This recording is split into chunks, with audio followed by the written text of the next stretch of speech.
So good evening, everyone. Welcome to the fourth Arlington Advocates for Restorative Justice Town Hall meeting.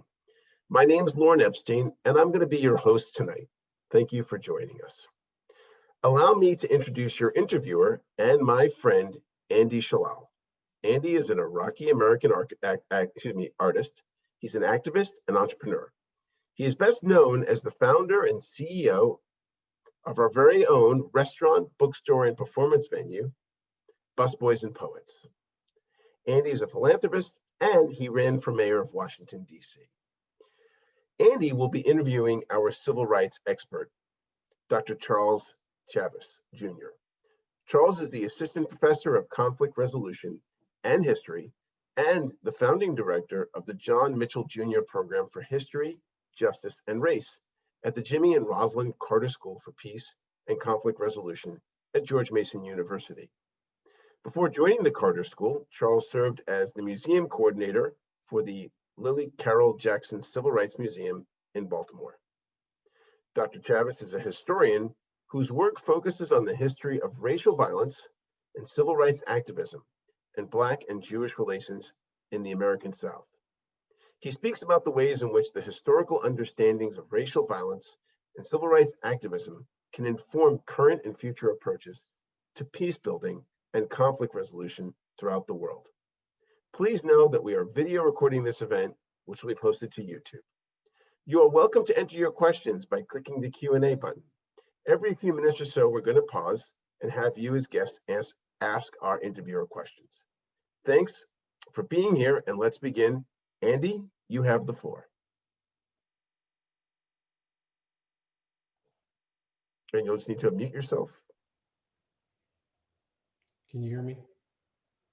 Charles, yes. Andy, you got to mute.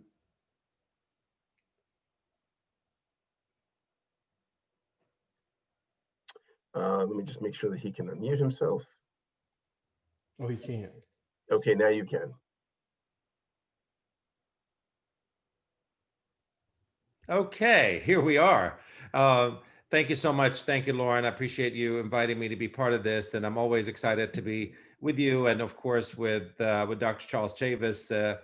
Charles and I have been doing lots of programs these days around equity and racial justice and all of that stuff. We do it in collaboration with Busboys and Poets and the Carter School at George Mason University. We're talking on a program that we are working together on called ACTOR, Continuing Talk on Race, which we started at Busboys and Poets back in 2005, talking about race and race issues and equity issues way before it became a hashtag.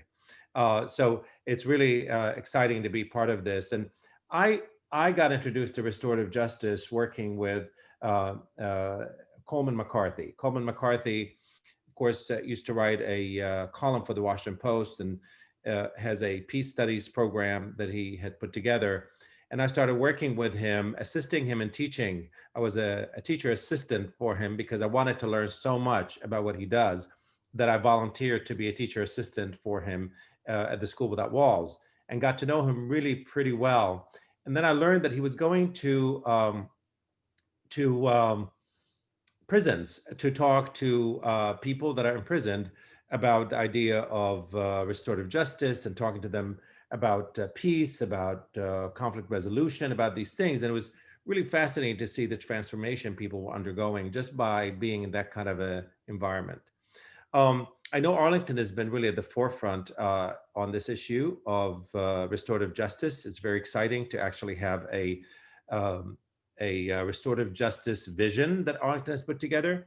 And the vision, if I could read it, is the vision and the idea is to create an equitable, empathetic community that honors the dignity of humanity of all people and creates pathways for belonging, healing, accountability, and growth. Now that's a place I want to live in. You know, I think for many of you that come to this, obviously, and want to hear this conversation, that is the place that I think we all aspire to. And I'm very excited that the Commonwealth attorney for Arlington County and the City of Falls Church was recently elected. Parisa Dehghani-Tafti is one of the people that's been really at the forefront of pushing the idea of restorative justice in the in the on all levels, whether it's schools and the legal system and community and so on. So the idea of using restorative justice versus punitive justice is really the way I think forward for many, many reasons. So to begin with, I want to ask you, Dr. Chavis, if you can give us just kind of a little background. What exactly is restorative justice for someone that is new at this or wants to explain it to their friends or relatives? Well, I guess, well, it's interesting you asked me that question, right? Because as Lauren highlighted, right, I'm a historian by training, and so I'm actually in terms of my introduction to the field, you know, understanding these concepts like restorative justice is something that I just been introduced to, right? But I think in many ways, the work that I've done and the things that I've done around museums and working in communities, a lot of what restorative justice means, you know, I've been a part of that work without calling it that, right? And so to me, I think it's important, and the most important part of restorative justice is having those on both sides of the table coming together. Um, that is essential and a part of restorative justice that I appreciate and I think is central. But I also um, have take issue with some elements of restorative justice that doesn't really take in consideration and thoughts into the ways in which those who are oppressed who come to the table, how they are vulnerable and oftentimes can be re-traumatized as a result of an ineffective restorative justice process. And so we can work through some of those um, concerns, but I'll just say that in terms of my initial thoughts about restorative justice. Well, the idea I think that oftentimes that gets in the way of pushing forward this idea of restorative justice is a lot of people feel like it doesn't really make the victim whole. That it leaves people feeling like that justice was not really done, and that how do you know whether the person is really has remorse or really is not going to do this again. And if people feel like, oh, we can just sit down and talk it through, then you're going to come on the other side, maybe repeat the offense or do something else to somebody else. So people are always looking for punishment. We think of punishment as the way to bring about justice. How do you change the way of thinking that we have? I think in this country in particular, we tend to punish people and then ask questions later. How do you change that? Do you see a change that's happening? Are there people that are becoming more invested in the idea of restorative justice for whatever reason? Yeah, I think so. I think there's a large trend that we're noticing that people are so much more comfortable around restorative justice as a strategy. I mean, when we look at the criminal justice system and the ways in which it is flawed and broken, as a historian and a scholar on race, um, of course, I see that as the direct result of systemic racism, the realities of systemic racism, and so I think that's has a lot to do with it. And I think restorative justice indeed has utility, specifically as it relates to, excuse me, juvenile, the treatment of juveniles and the ways in which there should be alternative strategies outside of funneling youth of color and marginalized youth right into the prison industrial complex. And in many ways destroying lives, right? So I think there's so many ways in which restorative justice has become more popular, especially when you look at it from a fiscal model, which unfortunately we have to look at things that way, and people at the top look at things that way, right? When you look at how much we spend on prisons, having a restorative justice model implemented as it relates to approaching and dealing with criminal issues, right? It is cost effective, but it also is more appropriate, and it allows people with an opportunity to become more whole.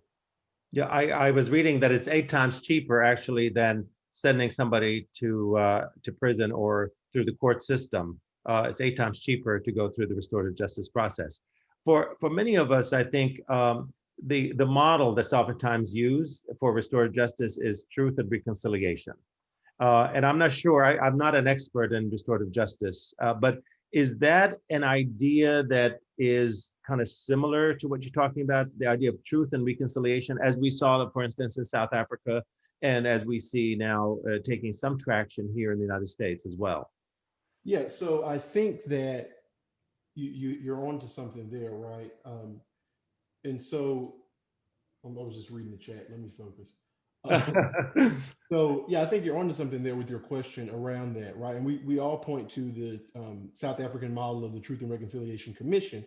However, I'm honored to be a part of the I'm be vice chair of the Maryland Lynching Truth and Reconciliation Commission, and this is something that we've really wrestled with, right? And dealing with specifically our commission, our task and mandate is to investigate the over 43 racial terror lynchings that took place in the state of Maryland, and we're tasked to do this by Governor Hogan and the General Assembly, right? And the biggest issue that we've had is that, unfortunately, this model of truth and reconciliation, there's been attempts to, employ this in the United States. However, in many ways, it's extremely problematic, specifically as it relates to, what reconciliation really, at the end of the day, what it means, right? To come together again. Most people loosely interpret it that way. But what do you do in a nation, as I mentioned about the systemic racism? What do you do with a nation that is founded on systemic inequality and injustices? It's almost like, in many ways, we're so familiar with the dog whistle that, hopefully we'll stop hearing soon. Make America great again, right? What does that mean? And we know what it means, right? It means the same thing, you know. Yeah, and so for me, I think we really have to be careful with trying to um, really employ external frameworks, specifically as it relates to the Truth and Reconciliation model, to the American situation. I'm a firm believer in letting communities develop the process and developing the processes in community, right? And based on the research that we've been able to do and the research that I've done, when we're looking for a remedy of some sort, whether it is reparations and or restorative justice, the community needs to be able to decide that, but also the research and the narratives that have been uncovered in our pursuits to truth, they need to be weighed and assessed before we have a conversation about such remedies. You said reparations or restorative justice. Are these two in contradiction to one another? In other words, if you do one, you don't have to do the other. Is that that? Because I mean, one of the criticisms of the Truth and Reconciliation process that happened in South Africa is really no one really paid the price per se, right? I mean, at least not that I'm aware of. And I guess if you're going to use that kind of model here, I'm not sure how whole people are going to feel at the end. Okay, so you admit that that your family owned slaves, that there was an issue there, and people were hurt in the process, but I'm sorry that happened. I wasn't there, and you move on. And so I'm not sure that makes the individual, that's been the victim, feel like, okay, this is good. In fact, it might make them angrier because now I've sort of taken you off the hook, right? Yeah, oh, I agree. I think for me, as a historian, and this, like I said, I come to this from a unique perspective. And so a lot of the, in terms of the aspects of restorative justice that I look to engage, it's really centered around dealing with the legacy and the realities of historical trauma. And so with that in mind, there's indeed concern around, again, utilizing the restorative justice framework, specifically as it relates to the um, need to make sure that there's psychosocial support for the victims in the process, right? Because, and I'm just going to give a quick example. I was a part of a call last conference yesterday out of Northeastern Law School. Angela Davis was one of the panelists, Congresswoman Barbara Lee. It was titled Lynching, Reparations, and Restorative Justice, uniquely. And so I was a part of a breakout group where in this breakout group, we had about 8 of us, and it was led by a descendant, a relative of a lynching victim. Her father was lynched in 1947 when she was 5 years old. And also who was on the conversation, we had a lady who from the Eastern Shore of Virginia, who was the descendant of one of the largest plantations owners in Virginia, right? And so, we talk about restorative justice, but when we're dealing with historical trauma specifically, what does the restorative justice look like when we have people who we want to come together, right? An individual who father was, at the end of the day was lynched, and whose family, as a result of this lynching, has been traumatized for years. And we have some whites who were engaged in the process, and then we have others who are not, right? And we have to have a conversation about the dangers in many ways of trying to utilize this framework as it relates to the vulnerabilities that oppressed victims, right? Can be damaged in many ways. They can be re-traumatized, right? And what we're trying to work through and process is what type of framework can we utilize that will protect the victim from being re-traumatized, because what we don't want is a victim to again tell their story in front of whites and others, in front of the world, in the hopes that they're believed, right? And that is extremely traumatic, and there has to be a framework or a style of restorative justice that looks into this and that utilizes this important aspect of psychosocial support. Yeah, you oftentimes hear Black folks, especially here in the United States, talking about the Black tax, the idea of having to constantly tell your story and making white people feel okay. So that is, I think, one of the issues that I am thinking about when it comes to this issue of restorative justice, because again, it is putting a group of folks that have been traumatized over centuries, frankly, and that legacy has been passed on, obviously, generation to generation, and then they're basically being put on trial to confess or to speak or to share their emotions and that psychological impact on them. Are there areas in this country right now doing this and doing it well? I know Arlington has been really trying to be at the forefront of this issues, and I love having a place in Arlington, because Arlington is one of the coolest cities to be in, because people really are so aware, and so you don't have to explain a lot to them. You don't have to convince them of what's going on. I don't know how many cities have a restorative justice framework already put in place that was done by community, that was done by people that are really interested in this topic. But I'm happy to see Arlington has that. Are there communities that are doing this, that have started doing this, that you're aware of, Charles? Well, yeah, of course, you just brought it in. Lauren put it in here, but he put "We Are Cool." I think, listen, Arlington is doing a great job, right? I think that's in part of, the profile that, has been lifted. I mean, they've just been doing great work. And I'm thankful that the Carter School is located in Arlington, because I've been working closely with the Arlington County, the government. My program, the John Mitchell Jr. program, we actually hosted a workshop for the Black Employees Council. And so in many ways around racial trauma, around, racial healing and things like that. And so I think Arlington is doing the work in terms of trying to be a part of the conversation and trying to work through these systemic issues, right? The work that other cities kind of are waiting on a cue to do, right? And I think I was really encouraged to see that this work in Arlington has been ongoing, whereas, the work in other places is kind of, being politicized. And I'm just being honest how I feel, and or it's reactionary, right? If you're waiting on what happened to George Floyd or Breonna Taylor to promote restorative justice in this work, then you're too late, right? And so seeing and being a part of a community that's already been doing this work in a very radical way is very encouraging.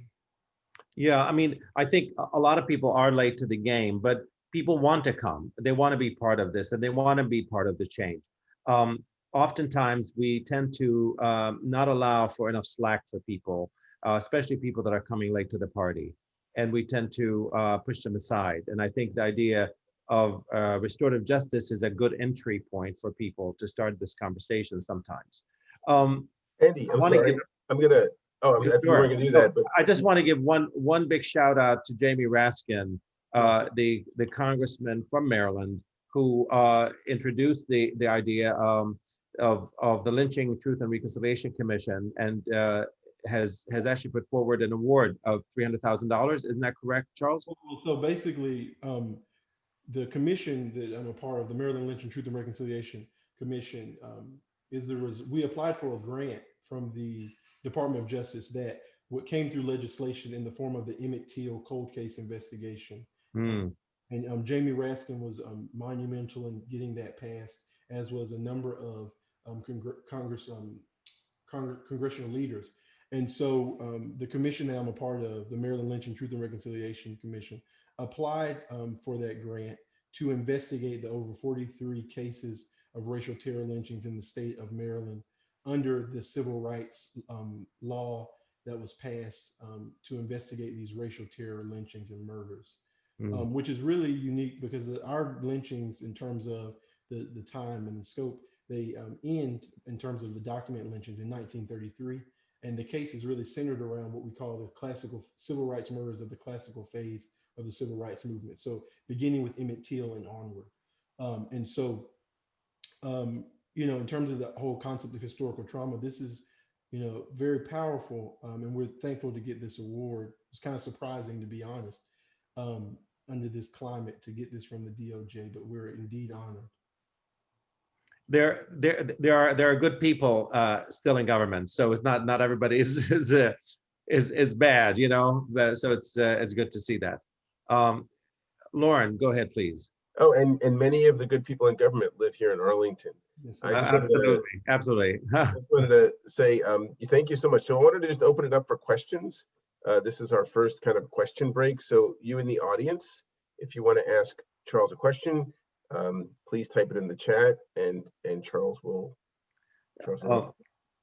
So while people are putting together their questions and asking them, I wanted to ask Charles one more question regarding the enormous division we have right now in this country. I apologize for the phone ring here. It's not answerable. The big division that's happening in this country today, where over 70 million people voted for the current president and others did not. It wasn't that big of a difference when it comes down to it, really. I mean, it's almost split in half, and it's a concern of where do we go from here. And I happened to be at the march this last Saturday when there was a bunch of people, of course, here and supporting the current president, and I tried to engage some of them in conversation, and it really wasn't going very far or anywhere, in fact.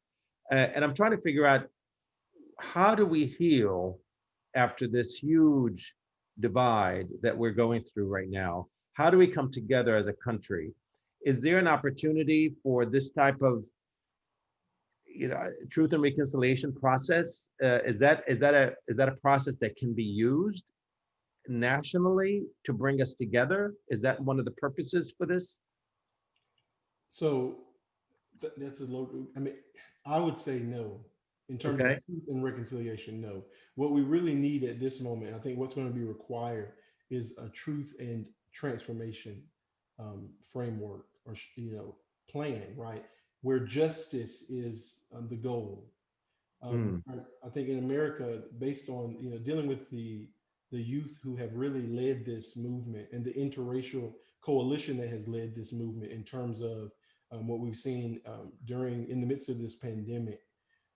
There is a reckoning that we must get through, and once we get through that reckoning, at the end of it, there has to be justice, and that is my biggest hope, is that people, politicians and others, realize that justice has to be indeed met, and we have to engage frameworks that take that approach, right? Because the systemic trauma, the ways in which marginalized communities and oppressed people have been exploited historically, can no longer continue, and it's not sustainable. And so those are just my thoughts. I think so. No, I think we need transformation, right? The truth is always essential, and the truth is always it needs to be there, right? And when I say truth, specifically, I speak of, the narrative change, right? That has to continue to be done, right? But in many ways, the marginalized communities, they have always known their truths, right? But it's really more so about the nation and the larger majority of the world and the country honoring and valuing that truth, right? And if that's going to take place, then we can have a conversation about justice. But the issue is, we live in a climate, to get to your point, where people deny the realities of systemic racism. And so if we have individuals at every political level who deny the realities of systemic racism, then how can we um, talk even about reconciliation, right? So what you're saying, Charles, is that in order to have a truth and reconciliation framework, you almost have to have, I mean, you have to have both sides wanting to be there at the table, correct? Yeah. I mean, you can't force someone in a truth and reconciliation paradigm, No, correct? you can't. Correct, you can't. But also the piece around the truth and reconciliation, the biggest issue is that oftentimes you have coming to the table. I'm just going to be quite blunt here, and forgive me if I'm generalizing, but oftentimes it's white women who are at the table, and people of color who are always caught the first ones at the table, right? And women of color and white or white women as well, right? And oftentimes those who have the power and have the control to actually repair a lot of the breaches and the injustices, they are not at the table for whatever reason. And this is something that we have to deal with, because at the end of the day, when we talk about restoring what has been stripped away from marginalized people in this country, if those who have power and who hold power are not at the table, then how can these people ever receive true justice? Mm. And so that's my biggest takeaway in terms of the framework, and why the reconciliation approach really just isn't it. I would rather utilize a framework that focuses on the truth and social transformation, or the transformation piece, right? Because it not only does it make room for racial healing, but it also makes room for justice as well. And that is something that in this moment, I believe, is indeed a requirement. And the youth of this country and the interracial coalition that has emerged is very serious about this justice. And they will accept this or nothing less. Um, Let's go to some of the questions. Okay. So we have a question from Marty Ryan.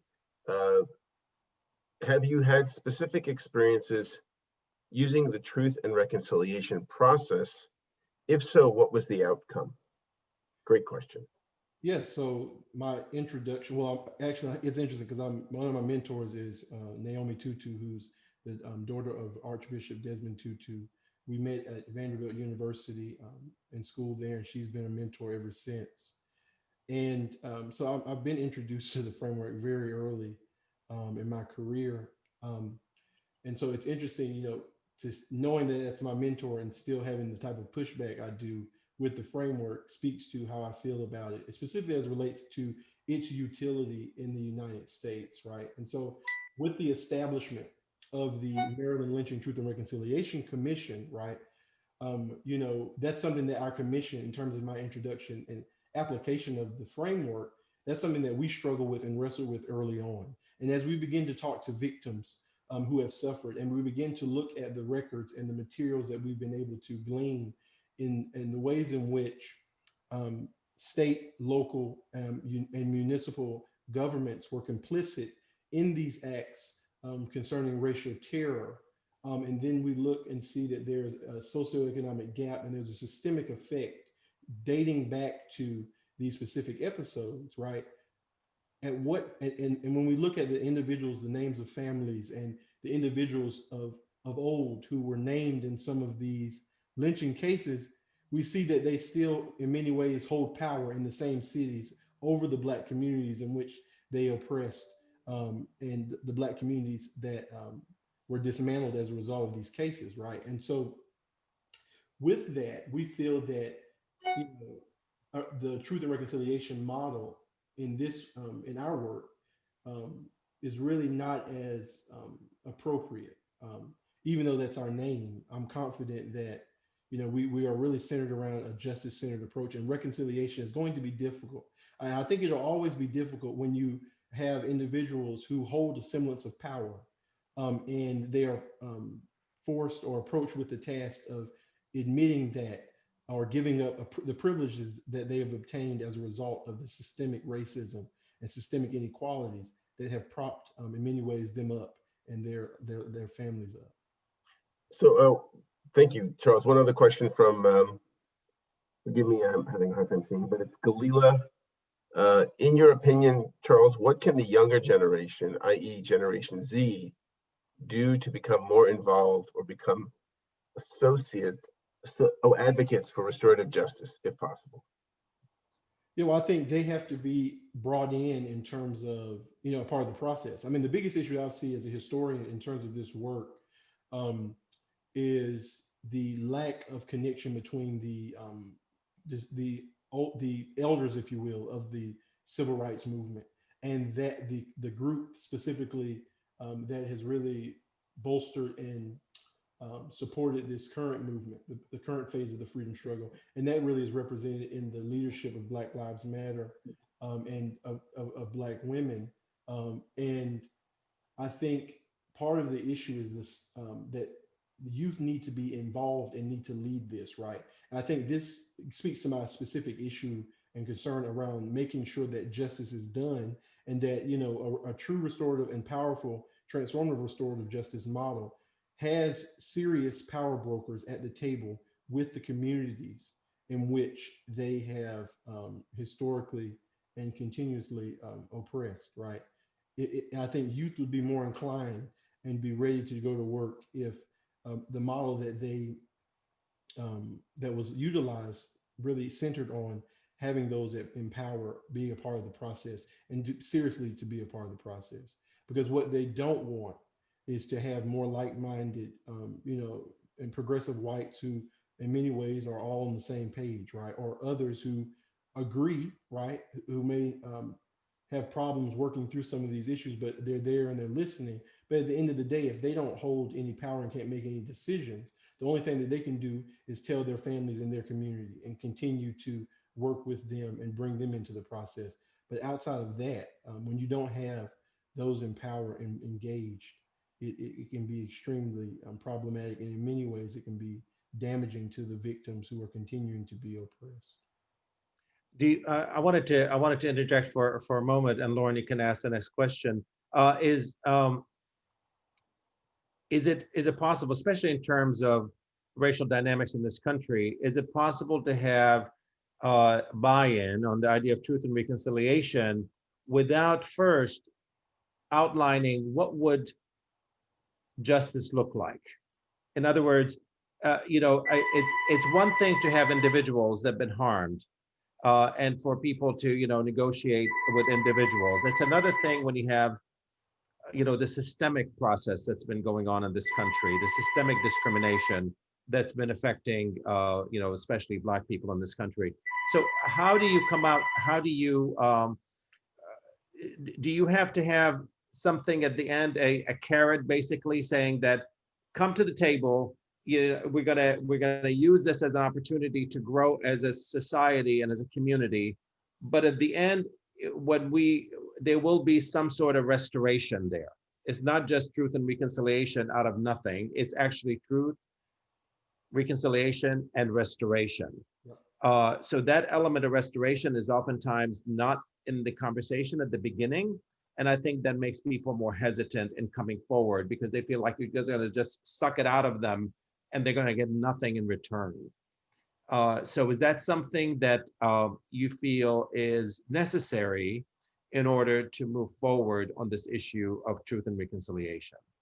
Yeah, I do think it's necessary, but I also think that the one thing that we're up against, right, is the fact that we know white supremacy thrives off of the suppression of narrative. And so consistent with, in terms of my work around truth and the model that I employ in my work and practice, any reflections or thoughts or approaches that lean towards, this remedy or end goal you talked about restoration, right? It has to be centered and it has to go alongside the truth telling process, right? And we have to understand, and those on both sides, whether the victims and or the descendants of perpetuators of such acts, those who were complicit, all should be exposed to the truth, and what oftentimes the victims share based on, in marginalized communities, the oral tradition that's passed down. When we really do an assessment of the truth and we find the truth and figure out what exactly happened, I think that's where we can start, um, to have a real conversation. Because in many cases, it the truth will lay bare the realities of what Black people and marginalized people in this country have suffered. And if it doesn't, right, then the carrot, it won't work anyway, right? Because so if that makes any sense, right?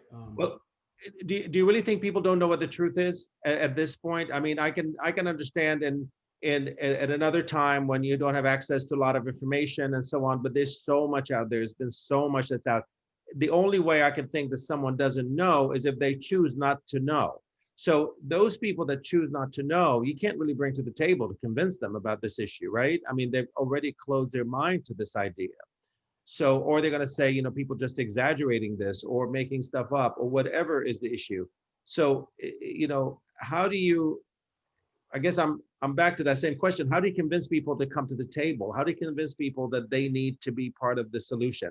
And I know the Arlington County model isn't just about race, of course. It's about also, it's dealing with schools, dealing with kids, it's dealing with the legal system and communities and so on. So it doesn't always have to be about the big issue here that we're talking about. So how do you bring people to the table? Yeah, so most, well, this is Marty, I see in the chat. He said that absolutely, most white people don't know the truth, right?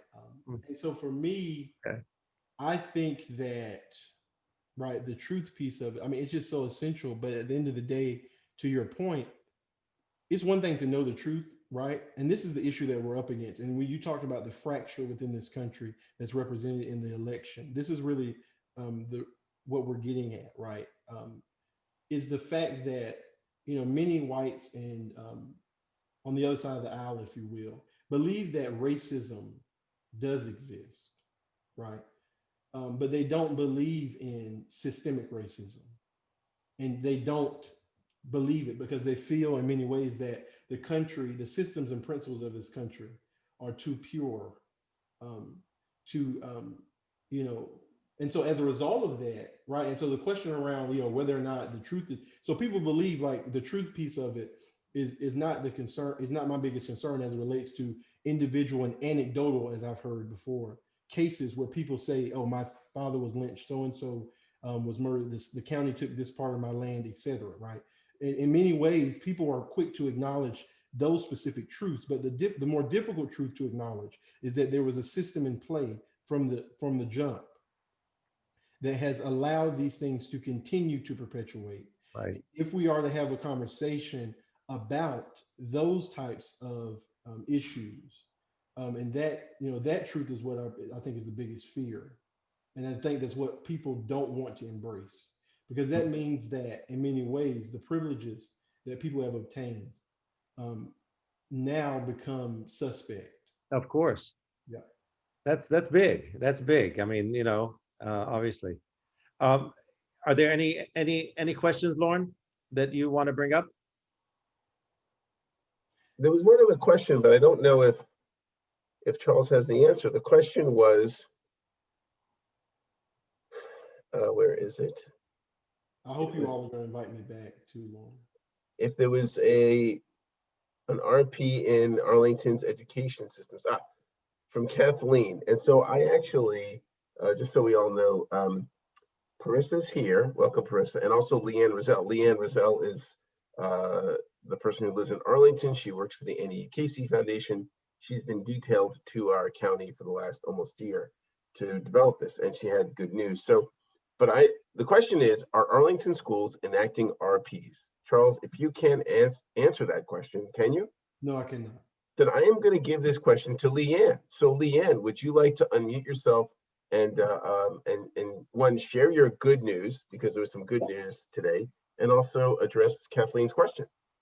Sure, I'm happy to do that, Lauren. Thanks.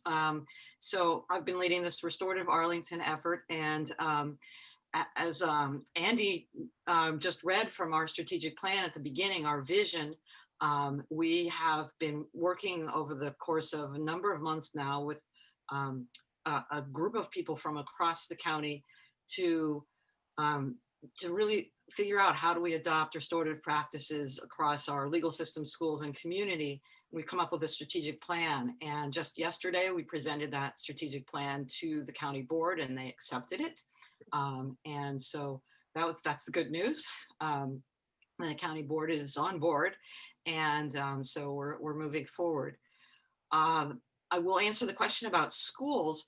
There's some work that's already going on in some schools in Arlington County.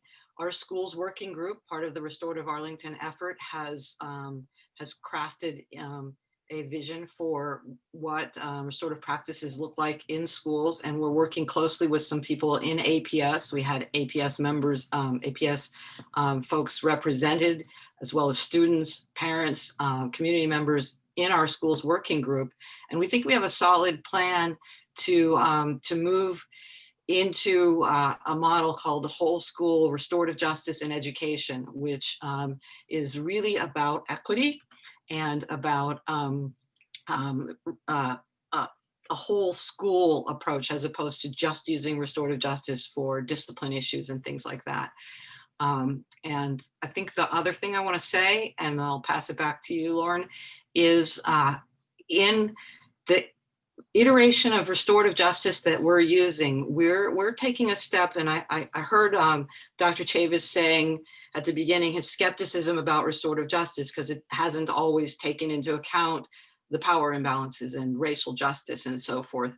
And I think he's got a point there, because how restorative justice has grown up in this country has often not been that, has often been sort of that colored blind approach where we think that just the tools of restorative justice will equal justice. And that's not true. You have to have intentionality about it. And that's what we've been trying to do with our Restorative Arlington effort, is to be very intentional about centering equity and racial justice and moving in that way. And I believe the movement is moving that way too. I've been inspired by a number of Black and Indigenous people of color who have been emerging in this movement to what I kind of think of as restorative justice 2.0, to really push the field to acknowledge these things and to take on that vision that says restorative justice and racial justice have to be intertwined.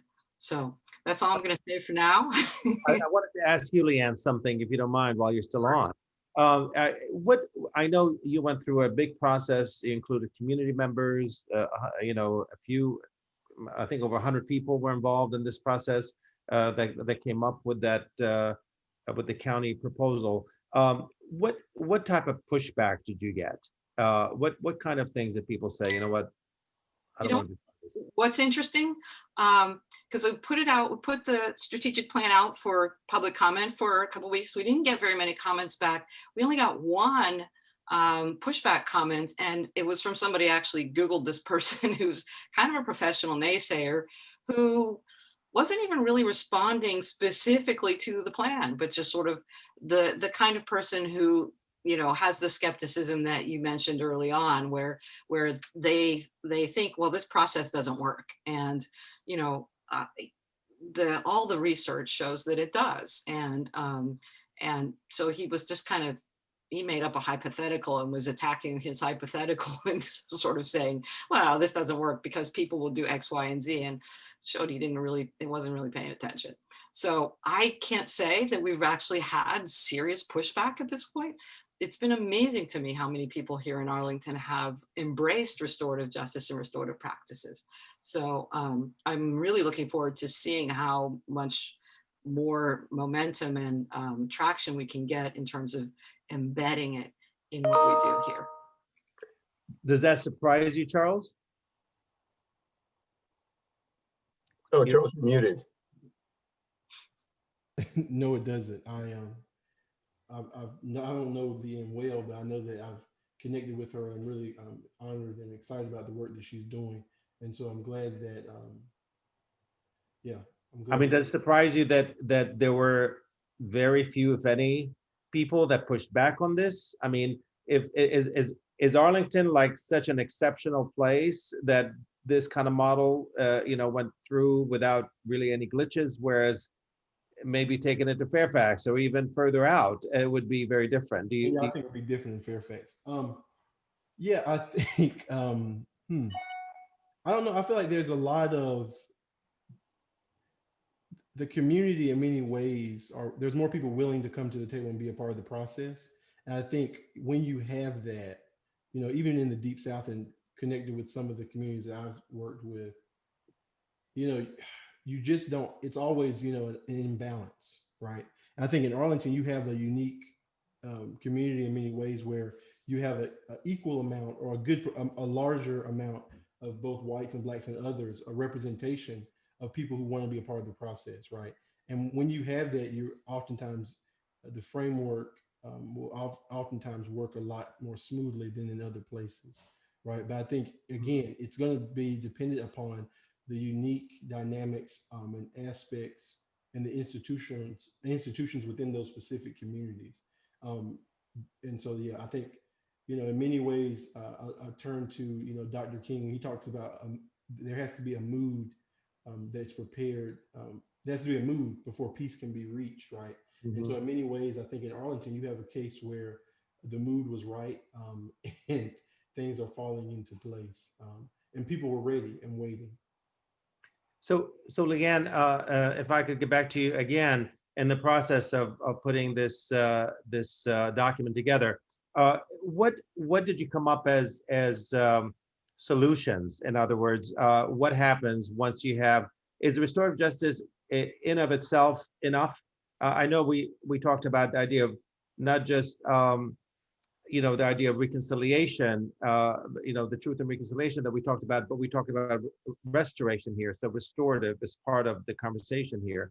What I know when it comes to a community issue between two people that may have some disagreement, or when you have a more monolithic type of sort of community, and there's an issue that tends to be a better understanding to come together and come up with common solutions. But when you're talking about big issues like race in this country, people expect more. They expect some serious restoration, not just that I am sorry, but something more than that. How do you square that? So, yeah, so I think what I want to say about that is that there is a continuum of how restorative justice can work. And we've often used an illustration. It's actually in the strategic plan. I'll redrop the link to that in the chat when we're done. Where often, if you talk about restorative justice, people think of it strictly in the sense of the individual instance where there might be some people who've harmed and whatever, and they have a kind of process together. Restorative justice actually can go broader than that. And I think, definitely includes that kind of truth and reconciliation process that you all have been talking about earlier. And what is tricky is the intersection there, where you could end up dealing with just individual things, and never touch that other level. So I think, again, it's about intentionality and figuring out how can we touch that other level. I'm heartened by examples such as in Maine, there's a film called Dawnland that illustrates a truth and reconciliation process where an organization called Maine Wabanaki Reach, representing the indigenous peoples of Maine, did manage to get the powers that be, Dr. Chavis, to the table in terms of the state child welfare organization. And they had a statewide truth and reconciliation process around the removal that had happened over decades of Indigenous young people from their families. And that kind of process was made possible only because there was commitment on all sides. And that's another tricky piece. As you know, we've been talking about, if you don't have an admission of harm or an understanding of harm, and if you don't have that understanding of systemic racism, as we've mentioned, then it's hard to go anywhere with that. So you have to start building that. And to me, those building blocks come in education and helping people to see things that, you know, by design have been rendered invisible to them, helping them to see those things and understand that harm, and then getting people to the point where they're willing to actually come together and do something systemic about those big harms. So I think there's promise there. I wouldn't say it's a panacea. It's not something that's going to automatically happen without a whole lot of intentionality. Is there buy-in from the courts now on this issue? I mean, in Arlington specifically, are the courts able to incorporate the idea of restorative justice into their legal system and their process? So we are starting with a process where we have not yet asked all of the judges to weigh in. We do have certainly at least one champion who's been on our working group, who is a general district court judge. We're starting with a project that we've just gotten some funding for, where we will be working to build a legal system program that interrupts before it gets to the courts. And so with the tremendous backing of Parisa Dehghani-Tafti, our Commonwealth's attorney, we're looking to how we can do this in the legal system. We have not yet tested how the judiciary is going to respond to that. And frankly, I think what we're hoping is that the ways that we're going to be doing this, it won't matter whether there's pushback or not, because the process is going to be at an earlier stage. What about schools? Is it going to be a requirement to have restorative justice in lieu of punitive justice in schools, especially for, I'm talking about like elementary, middle, and high schools? Mm-hmm. So in our conversations in the working group with, we had some great conversations with folks who are practitioners of restorative justice in education, including Kathy Evans out at Eastern Mennonite University. And what's an interesting thing that we concluded is that one of the major values of restorative justice is the voluntary nature of it, that you don't impose this on people. You don't make a victim choose restorative justice. You don't make a person who has been responsible for harm engage in it. It's got to be voluntary. And that same principle applies to applying it in schools.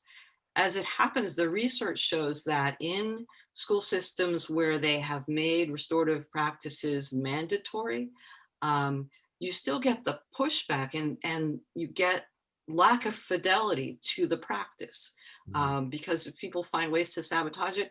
And it's as if you weren't even doing the restorative practices at all. So the better way that the folks who have been engaging in restorative justice in education have found is to actually entice people and make this a voluntary process. So that's the way we're thinking to roll this out in APS, not as a top-down mandate, but in the true spirit of restorative practices as a voluntary mechanism for implementation, and bringing on the schools that are ready for that have that assessment. Because otherwise, you know, as I said, the research shows you might as well not do it at all if you're not going to have that fidelity to the practice. I wanted to introduce one more special guest we have with us. So on the call, we have Parisa, who is the Commonwealth attorney for Arlington County in the city of Falls Church, and was central to bringing Liane to the county. In fact, she had told us this before she won her election. And Parisa, we would love for you to join us in this conversation. So please, this is great. We're doing the Brady Bunch. You're muted, Parisa, if you want to unmute yourself. Sorry, I had to do this on my phone today, so I'm not quite accustomed to it. Hi, how is everybody? Good to see you. Good to be here. Hello, hello. So we're talking about issues of restorative justice, and I know that was part of your platform when you ran, a very important part of your platform. Can you tell us a little bit where we are in the county right now on this issue of restorative justice?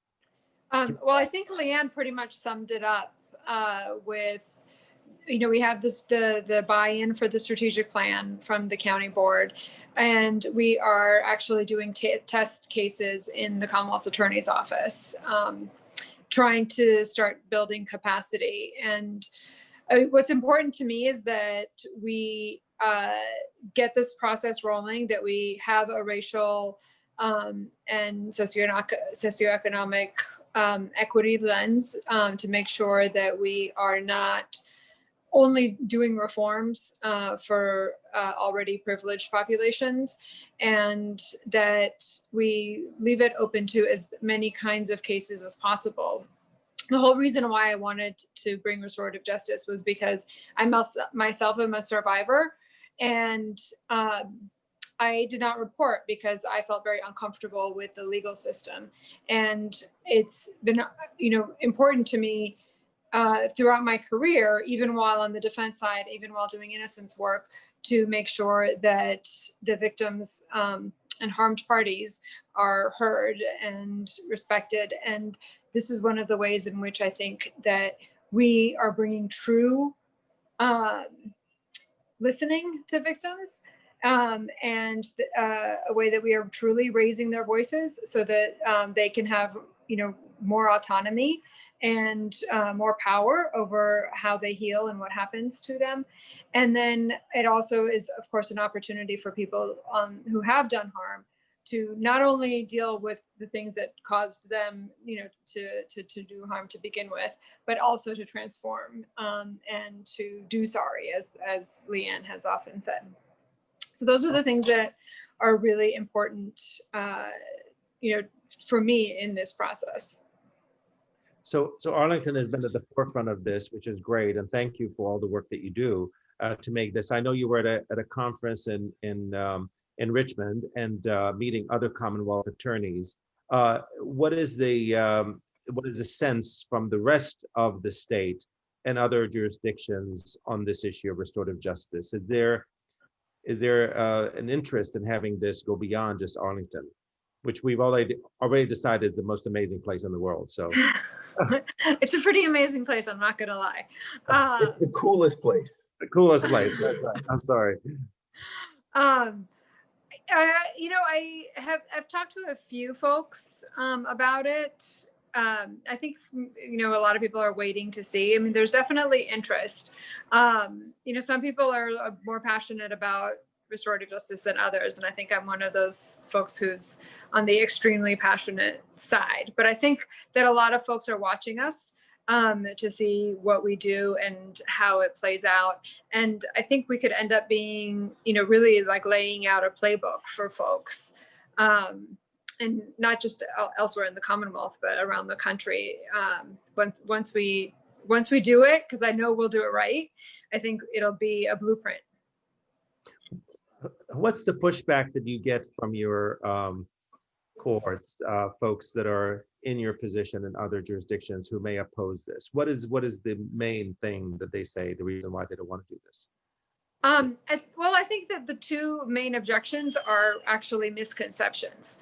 The first is always, well, you're going to force victims into doing this and re-traumatize them, which of course is a complete misunderstanding of restorative justice.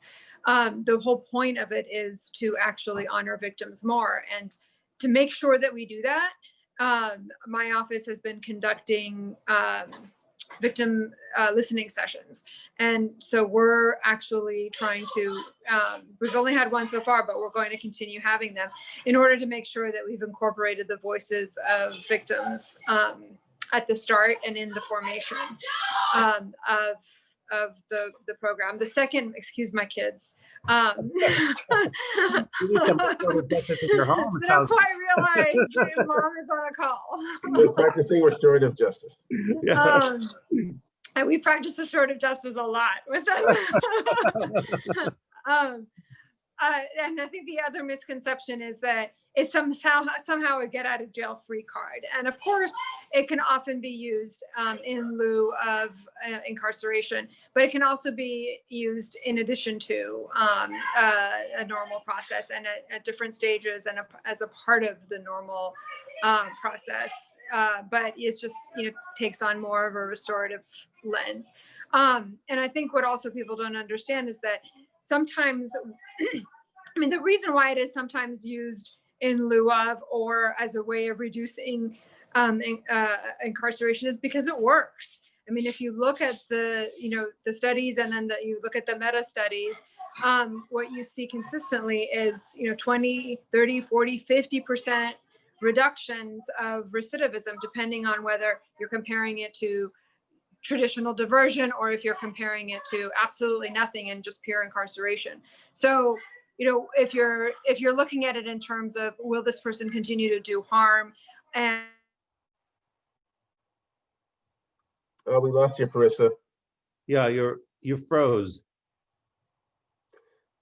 While we wait for her to come back, just real quickly, I wanted to thank and acknowledge Kateri Gajahar, who is not, here comes Kateri. Kateri Gajahar and Philip DeBiglia, who have been the backbone of this little organization that has put on these now four events, and they are fantastic. Someone had said something about the Z generation. They are the Z generation. They are leading the way and doing this kind of work. So thank you. Big round of applause to Kateri and to Philip, who have just done an extraordinary job. And we'll probably get Parisa back into the Zoom room in a few minutes to start wrapping up. But I wanted to thank everyone because we are at just a little over an hour. And I wanted to ask Charles, do you have a question for Liane? Oh, I'm putting you totally on the spot.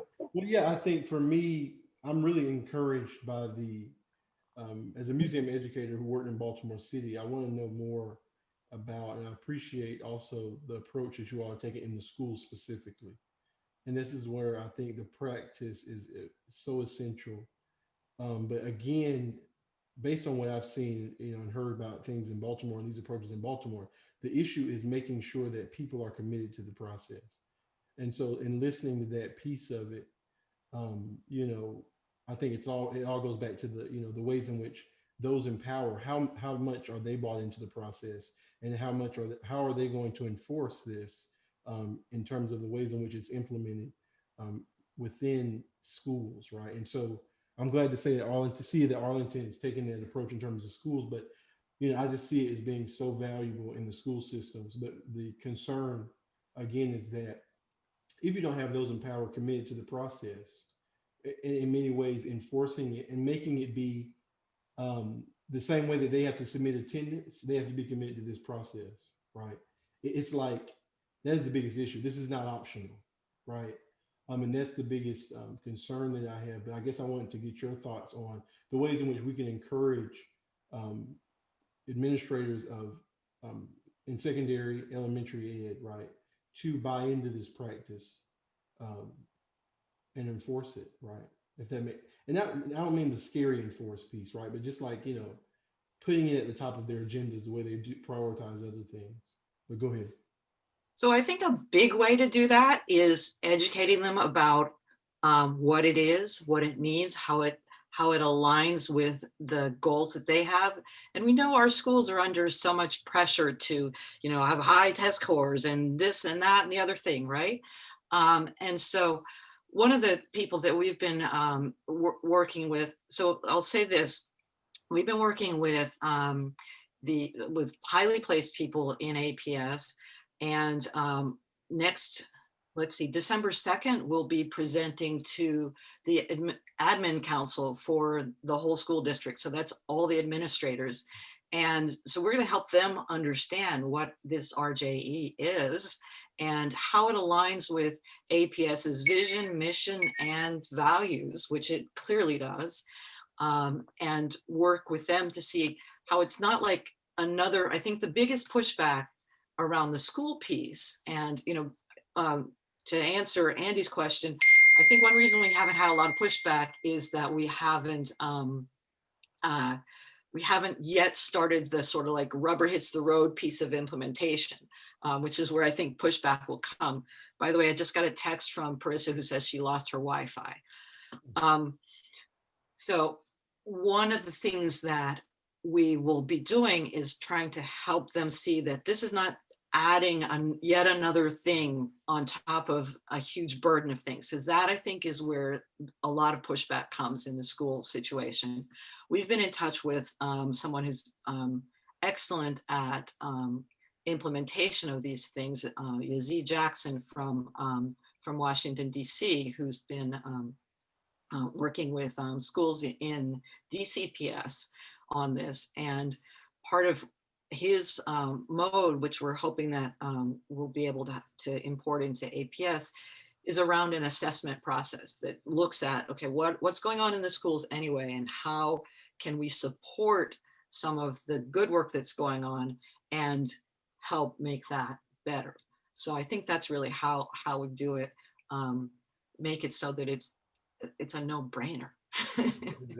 Well, the other thing I think that needs to be highlighted here is the fact that it is so much more cost effective for those folks that think, oh, there's too much work is on. Well, get over it, because this is going to save the county dollars. It's going to be, that's one argument that could be put forward. Much like, mediation is required now in many circumstances, family courts and things like that require mediation, before going to court. So I think, best of luck to you, but I really think that's something that could be with Charles that should be enforced, frankly, once all the glitches are out and people know what it means and how it's implemented. Yeah. Any other questions? I was going to say with that, because we're at 7:09, I want to I'm going to let everyone now unmute. So please, everyone unmute and give a huge round of applause to Andy, Charles, and Liane. Make a little bit of noise. You can unmute yourselves. Thank you, Charles and Liane and Andy and Parisa, wherever you are. Thank you so much for contributing to Arlington County. This is a big deal. We do think that to echo Parisa's point, that Arlington County could be a template for restorative justice throughout the country. We are witnessing history here. While it seems like a bit of a slog, most paths to justice and reform are. Thank you, Charles, for the work you do, and Andy and Liane. And with that, I want to again thank Philip DeMiglio and Kateri Gajahar. And thank you for joining us here at the Arlington Advocates for Restorative Justice. You can follow us on YouTube, where all these videos will be forever and ever and ever. Share them with your friends and have a really safe and wonderful week.